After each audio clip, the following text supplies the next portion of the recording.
नमस्कार, आप लोग का फानी क्या पर स्वागत है। और यहाँ पर आज हम भाई देखने वाले हैं जो बीएचयू के लिए जो यहाँ पर केमिस्ट्री है उसका साल पेपर देखेंगे 2017 का। 2017 के जो यहाँ पे हम सोल्यूशन पेपर को आज देखेंगे, क्योंकि काफ़ी स्टूडेंट कह रहे थे कि सर जो है 2017 की केमिस्ट्री को सॉल्व करवा दिए, क्योंकि 18 और 19 की हो चुकी भाई, तो जो है 2017 की हम बात करेंगे। इसके बाद 16 भी लेकर आएंगे।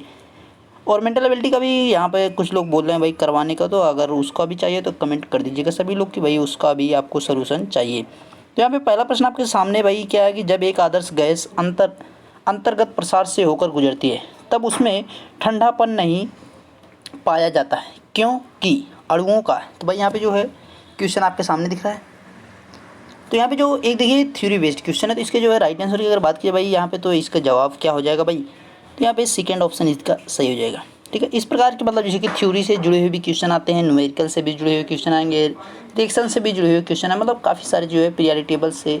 तो आपको हर प्रकार से तैयार होकर एग्जाम में जाना है, इसका आपको ध्यान रखना है। ठीक है, आगे देखिए आगे क्या है। 27 क्वेश्चन है भाई। 3S और 2P कक्षाओं के त्रिज्या गांठों की संख्या क्या है। तो भाई यहाँ पे जो इनके गांठों की संख्या होती है क्या होती है, 2 और 0 होती है। इसको जब आप निकालेंगे यहाँ पे फाइंड जब करेंगे भाई 2 और यस आएगा। ठीक है, आगे देखिए 28 नंबर क्या है भाई, क्रम में बढ़ते हुए निम्नलिखित तत्वों की विद्युत ऋणात्मकता है। तो यहाँ पे भाई क्रम के अनुसार जो है आपको विद्युत ऋणात्मकता बतानी है। तो भाई यहाँ पे जो है सबसे जो है यहाँ पर क्रम में बढ़ते हुए यानी जो है सबसे अधिक किसकी होगी, उसके बाद सबसे कम किसकी होगी, मतलब कम होते होते किसकी होगी, यानी सबसे अधिक भाई किसकी होनी चाहिए। सबसे अधिक किसकी होती है भाई, नाइट्रोजन की होती है, सबसे अधिक नाइट्रोजन की। और उससे जो है कम किसकी होती है, कार्बन की। उससे कम जो है किसकी होती है भाई, पोटेशियम की होती है, सॉरी पोटेशियम नहीं फास्फोरस है। और उसके बाद जो है सिलिकॉन, सबसे कम जो है सिलिकॉन, सबसे अधिक जो है नाइट्रोजन है। तो कौन सा ऑप्शन यहाँ पे हो सकता है भाई, नाइट्रोजन। ये ऑप्शन हमारा भाई third option is the right option, ये आपको ध्यान रखना है। आगे देखिए 29 क्वेश्चन, अयुग्मित इलेक्ट्रॉन मौजूद होते हैं। भाई अयुग्मित जो इलेक्ट्रॉन होते हैं वो कहाँ मौजूद होते हैं, किस में मौजूद होते हैं, यही आपको बताना है। तो यहाँ पे राइट आंसर देखिए इसका क्या होगा भाई, 29 क्वेश्चन का क्या होगा भाई, तो भाई किस में होते हैं, केवल KO2 में होते हैं, ये आपको ध्यान रखना है। ठीक है, अगला प्रश्न है कि 30 क्वेश्चन, CO में भिन्न प्रकार की किस्मों के आबंध क्रम पाए जाते हैं। भाई किसमें जो है भिन्न प्रकार के आबंध क्रम पाए, भाई NO निगेटिव में पाए जाते हैं, NO के पावर में यहाँ पे निगेटिव है। ठीक है, तो ये क्वेश्चन रिपीटेड है, तो मतलब आपको यहाँ पे चीज़ें बस देखनी है और आंसर याद कर लेना, कम से कम इतना तो कर ही लेना, ताकि अगर दोबारा वो क्वेश्चन आए तो आपका गलत नहीं होना चाहिए, इसका ध्यान रखना है। ठीक है, गलत नहीं होना चाहिए, पहली बात ये ध्यान रख के जाना है। आगे देखिए यौगिक जो लुईस अम्ल नहीं है, इसमें से भाई जो लुईस अम्ल ये कई बार रिपीट हुआ है, इसका भी ध्यान रखना है, कई बार रिपीट हुआ है। तो भाई यहाँ पे बेरियम क्लोराइड होता है, ये आपको ध्यान, third option is the right option. ठीक है, आगे देखिए अगला क्वेश्चन भाई यहाँ पे 32 जो इंग्लिश वाला इधर है, इंग्लिश वाला इधर देख लेंगे। तो इंग्लिश वाला जो है for the reaction at a given temperature, यहाँ पे देखिए CO गैस है प्लस H2O गैस है, forward and backward CO2 gas plus H2O gas यहाँ पे दिया हुआ है। तो इसके राइट आंसर की बात कीजिए भाई क्या होगा यहाँ पे, इसका जो है राइट आंसर यहाँ पे क्या हो जाएगा भाई, increasing the amount of CO, यहाँ पे third option is the fourth option is the right option. ठीक है, आगे देखिए यहाँ पे जो इसका हिंदी में है, तो यहाँ पे हिंदी में दूसरे साइड भाई दिया हुआ है, दिए गए ताप पर प्रतिक्रिया के लिए जो है यहाँ पे CO पर वही चीज़ यहाँ पे है, तो भाई इसके लिए जो है यहाँ पे कौन सा ऑप्शन, फोर्थ ऑप्शन हो जाएगा CO, यानी इसकी मात्रा जो है यहाँ पर बढ़ाकर जो है एक किया जा सकता है। ठीक है, आगे देखिए 33, एक ऊष्मारोधी अभिक्रिया के लिए सक्रियता ऊर्जा का मान होता है। तो यहाँ पे जो है उसका मान क्या होगा, तो इसके राइट आंसर की बात की जाए तो भाई जो तापीय धारिता से अधिक होगा, बस यही आपको बताना है, यानी थर्ड ऑप्शन यहाँ पे सही है, थर्ड ऑप्शन इधर। ठीक है, 34 देखिए एकदम सिंपल सा क्वेश्चन है और बहुत बढ़िया क्वेश्चन है भाई। देखिए दिया है अभिक्रिया पर विचार करें, AG दिया है प्लस BH दिया है, और यहाँ पे जो है आपका फॉरवर्ड उत्पाद मतलब जो हमें प्रोडक्ट प्राप्त होगा उसकी बात कीजिए जब G और H दोनों अभिकारकों की सांद्रता दुगनी होती है।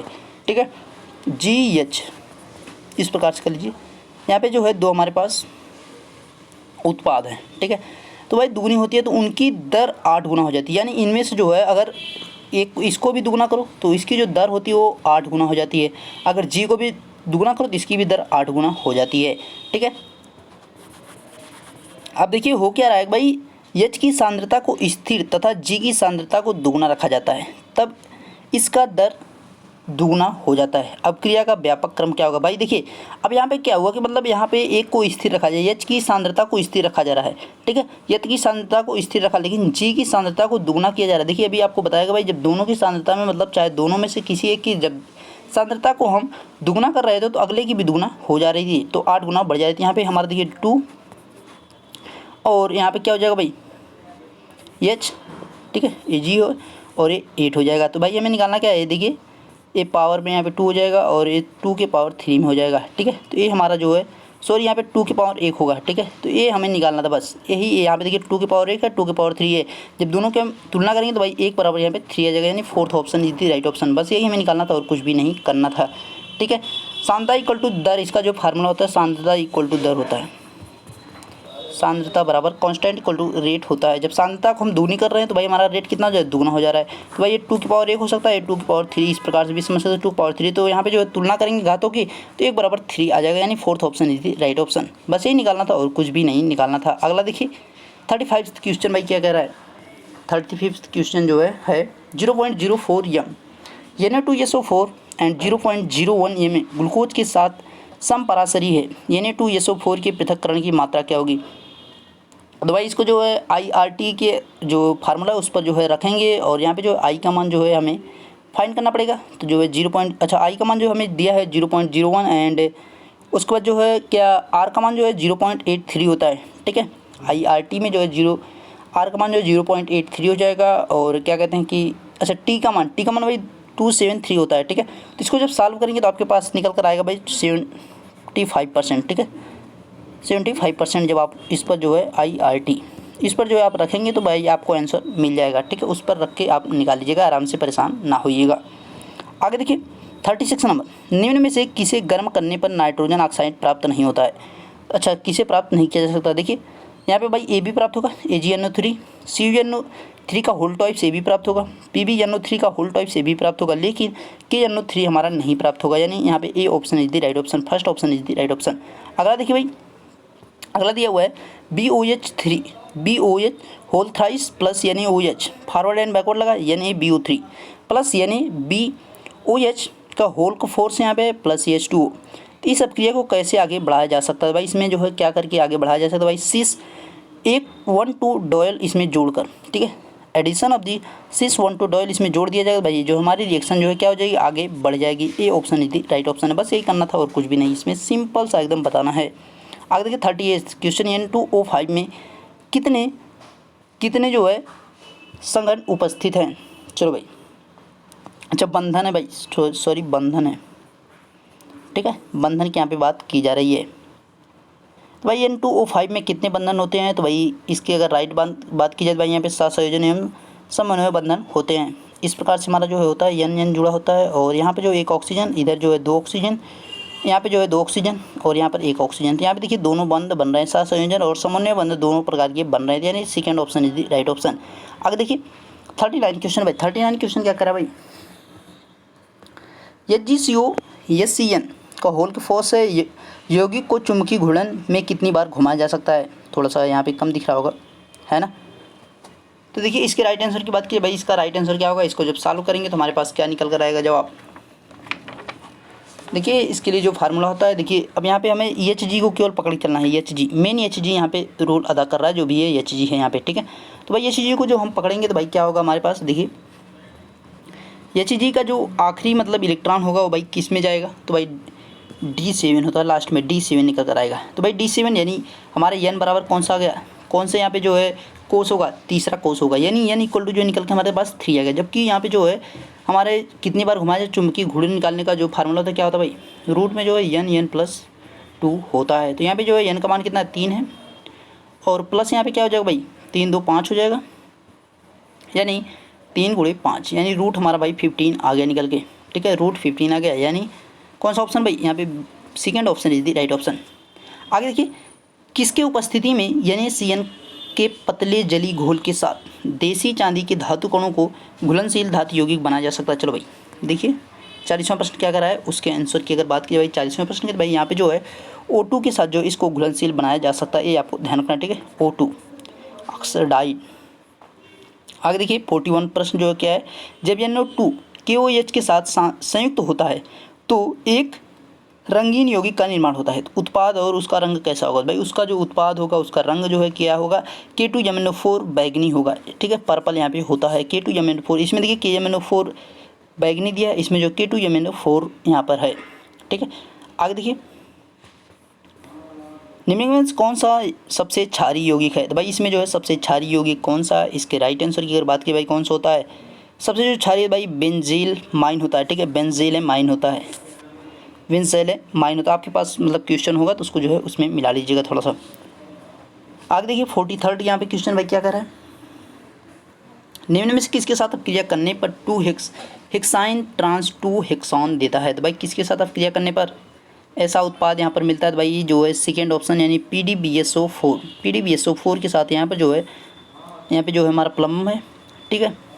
आगे देखिए निम्नलिखित अल्काइल हाइलॉक्साइड, ठीक है, हाइलाइड्स है का एक SN2 अब क्रिया के लिए अब क्रियाशीलता का क्रम क्या होगा भाई, अब क्रियाशीलता का यहाँ पे क्रम कौन सा होगा, तो यहाँ पे जो आयोडीन होता है, उसके बाद जो है ब्रोमीन होता है, और यहाँ पे जो क्लोरीन होता है और फास्फोरस होता है। तो भाई सबसे अधिक जो है किसका होता है, आयोडीन, उसके बाद ब्रोमीन, उससे कम जो क्लोरीन का, सबसे कम जो है फ्लोरीन का होता है, यानी fourth option is the right option, ठीक है। यहाँ पे देखिए आयोडीन है, उसके बाद ब्रोमीन है, उसके बाद क्लोरीन है, उसके बाद फास्फोरस है।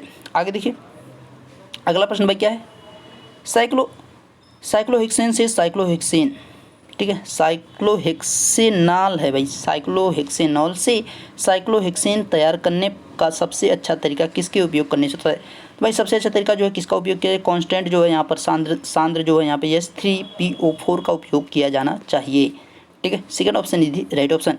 अगला प्रश्न देखिए भाई, the compound will be the not given iodoform test on the treatment with alkyl and iodine, तो भाई इसके राइट आंसर की अगर बात की भाई क्या होगा, यहाँ पे 46 ऑप्शन का भाई यहाँ पे 46 नंबर का जो है कौन सा जवाब यहाँ पे सही होगा, तो इसके राइट आंसर की अगर बात की भाई क्या होगा, डाईएथिल कीटोन होता है, ठीक है, डाईएथिल कीटोन होता है, यानी third option is the right option.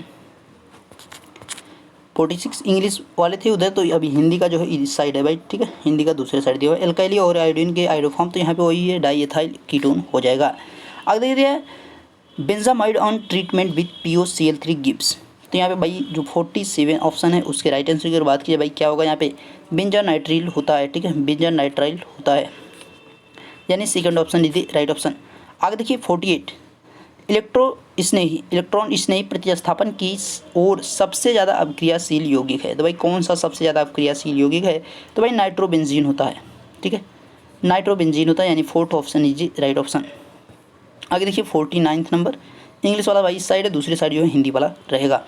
Hindi यहाँ पे भाई देखिए कैनिजारो रिएक्शन दिया है, कैनिजारो रिएक्शन, ठीक है, एक कई बार पूछ चुका है और बहुत मतलब इसमें जो है पूछने का उसका मतलब रहता है कि जो हमारी अपक्रिया हो रही है तो उसमें जो है कौन सा क्रम मतलब चल रहा है, सबसे slowest 10 slowest step is the, यहाँ पे क्या है तो भाई the attack of the carbonyl groups, ये भाई नहीं हो रहा है, और the transfer of the hybrid carbonyl groups भाई यहाँ पे हो रहा है, ठीक है, transfer hybrid of the carbonyl groups में यहाँ पर हो रहा है, ठीक है। आगे देखिए अब यहाँ पे भाई हिंदी वाले देख लें, वही चीज़ है तो भाई यहाँ पे सबसे धीमा कौन सा चला, भाई यहाँ पे जो है हाइड्राइड से कार्बोनिल ग्रुप का स्थानांतरण हो रहा है, वहाँ पे जो ट्रांसफर था वही वाला सही था, यहाँ पे second option is right option.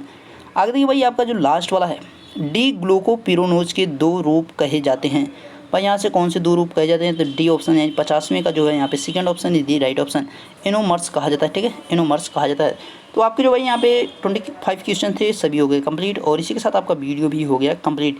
भाई मेंटल एबिलिटी का चाहिए या किसका चाहिए तो आप लोग उसको जो है कमेंट कर दीजिएगा वीडियो के नीचे, ताकि उसका मैं फटाक से लेके आ जाऊँ, फटाक से कमेंट कीजिएगा ताकि मैं उसका जल्दी से कमेंट पढ़ते ही उसका जो है लेकर आ जाऊँ वीडियो। Okay, thank you.